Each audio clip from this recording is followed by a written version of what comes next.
Hi guys, it is April from Getting Huggy With It. Today I'm here to chat with you about the books that I read in February. I read 5 books, which isn't a ton. However, I felt really good about this month's reading in comparison to last month. You know, I also feel okay with 5 because I read 2 books that were a little bit chunky. I read 2 books that were 400 pages, just over 400. So I feel good about 5. And I feel pretty happy about this month. So let's get into it.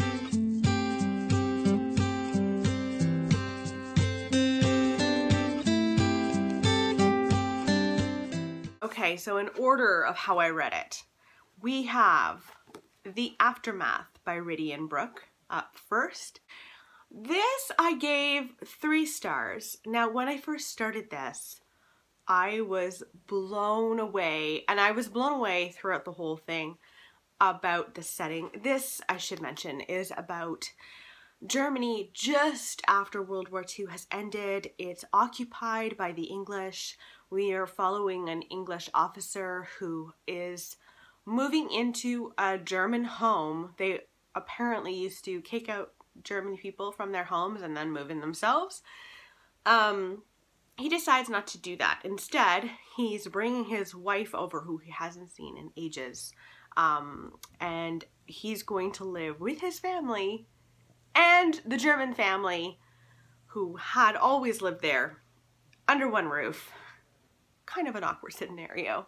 So yeah, when I first started this, the descriptions of Germany post-war were, I don't want to say breathtaking because it was really devastating, but they were so beautifully described and so intricately described. I could see everything.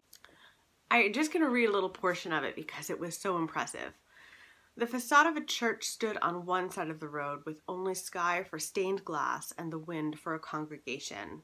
On the other side, apartment blocks, intact except for the fronts, which had been completely blown off, revealing the rooms and furniture within, stood like a giant doll's house. In one of the rooms, oblivious to the elements and exposure to watching eyes, a woman stood lovingly brushing a young girl's hair in front of a dressing table. And it was those kind of descriptions that just pulled me in. It was strangely the setting.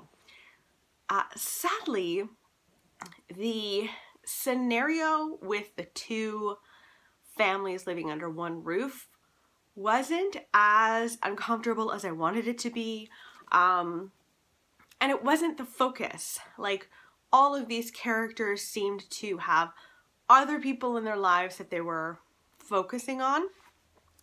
And so we're pulling in tons more characters when, quite frankly, I think we were fine with just these characters. Like, it would have been, to me, a more compelling storyline if they just focused on these characters in this strange setting, you know, working it out with each other.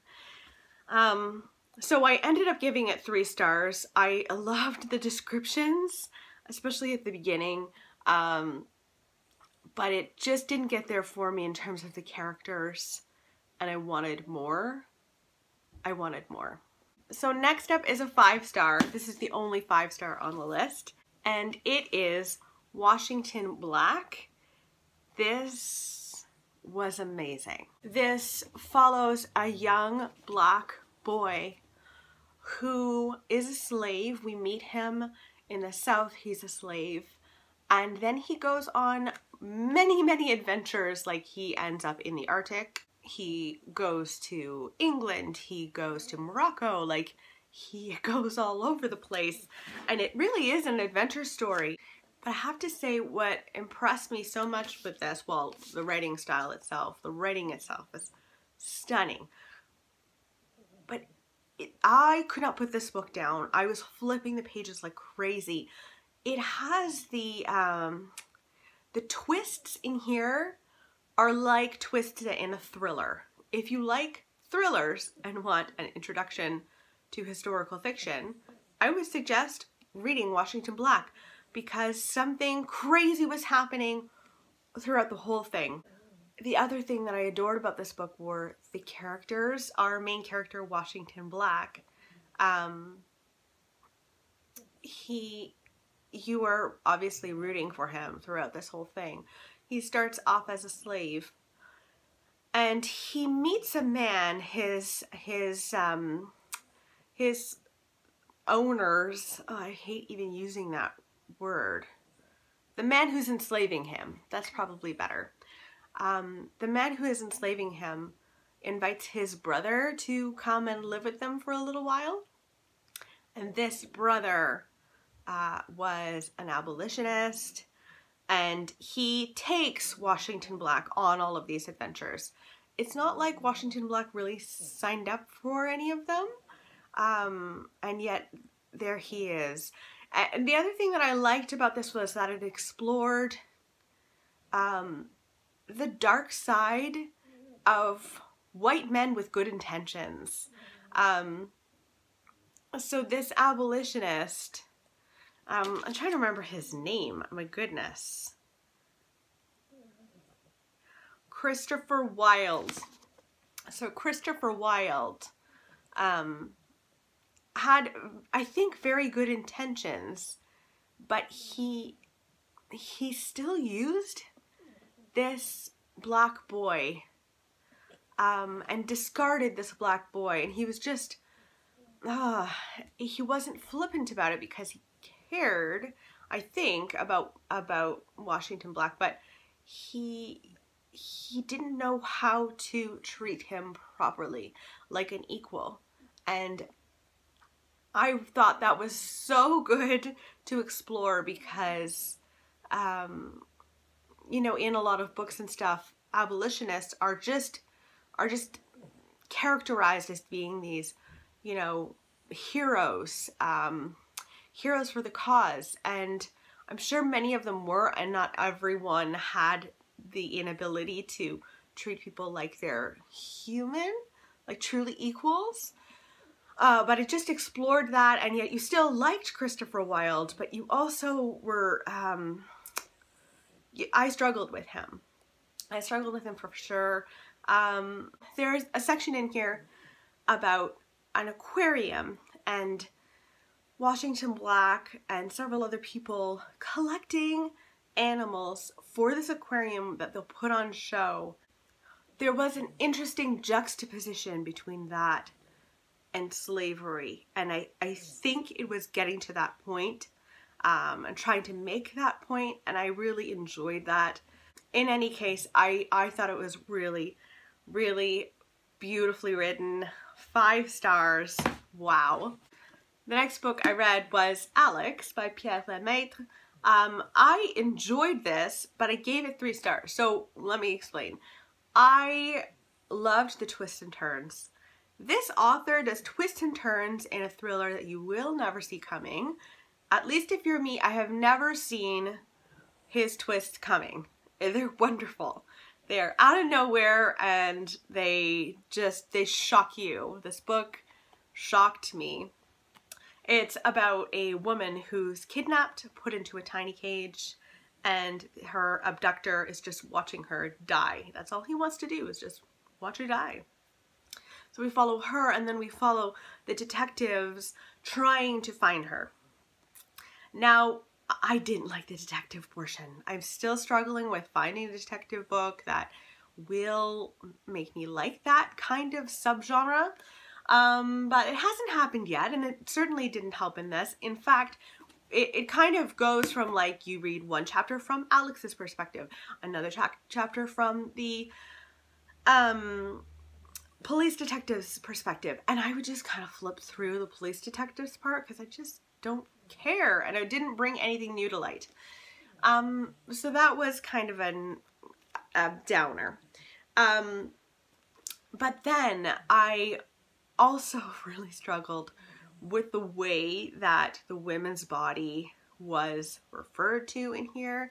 There is so many references to Alex's boobs, and nobody needs to talk about a woman's boobs to that degree, and it was excessive. Excessively hypersexualizing this woman. and it was annoying. And I didn't like that at all. It felt very much like just the male gaze, like this writer doesn't know how to write about women, just doesn't get it. While being like, he doesn't know how to write about women and be respectful of us. It felt like it was crossing the line for me. So in some ways it was so much fun. In other ways I wanted to throw it across the room. So 3 stars. So this next one is The Essex Serpent by Sarah Perry. I wanted to love this so much more than I did. I listened to this on audio. The audiobook was very good. It was a great narrator. That was not the issue. I could not get into the storyline. I really wanted to. Like, so many booktubers that I love have adored this book. This was Simon's favorite book from like 2017, and I didn't like it. It is very well written, I will give it that, and that's kind of why I didn't put it down, because I was enjoying the writing of it, but I was incredibly bored. This is about a woman who moves to this little town after her husband dies. Her husband wasn't very nice to her, so she's not really grieving. It's more like she has freedom now, and she moves to this little town with her son, and there is rumor of a serpent there, and this little town is dealing with that. It's very much about nature and science versus religion, or not necessarily versus, but their relationship with one another. That was the crux of the storyline, I would say. It was exploring that theme, and that theme just didn't interest me. But if that theme interests you, if you like nature writing a lot, you might like this. So I ended up giving it 3 stars because I was glad when it was done. Oh my god, I'm sad to say that. I'm sad to say that. Okay, and the last book that I read was actually a novella, and it was The Pretty Ones by Anya Alborn. This is a collection of novellas. We've got The Pretty Ones in here, and then I Call Upon Thee as well. But I read The Pretty Ones, and that takes place in New York in the 70s. And we're following this girl, Nell.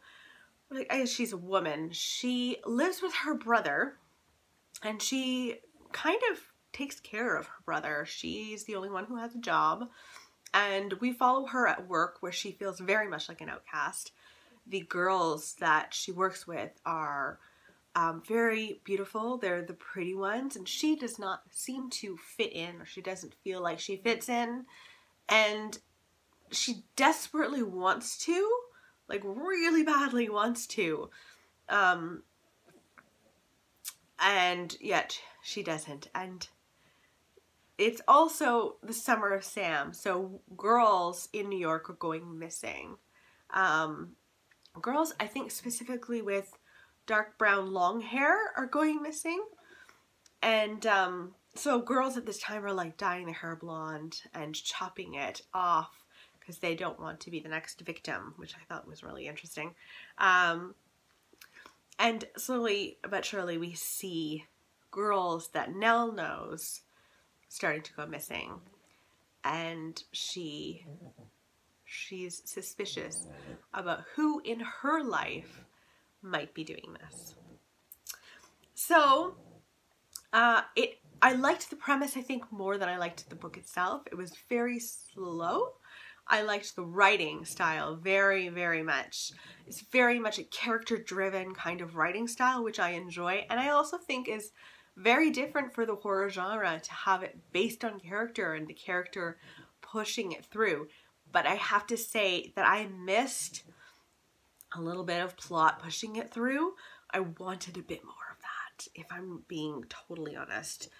I'm definitely going to read the other novella from here, and I'm definitely going to read more Anya Alborn. So I gave this 3 stars, but sometimes I'll give a book 3 stars and I'm like, I don't need to read that author again.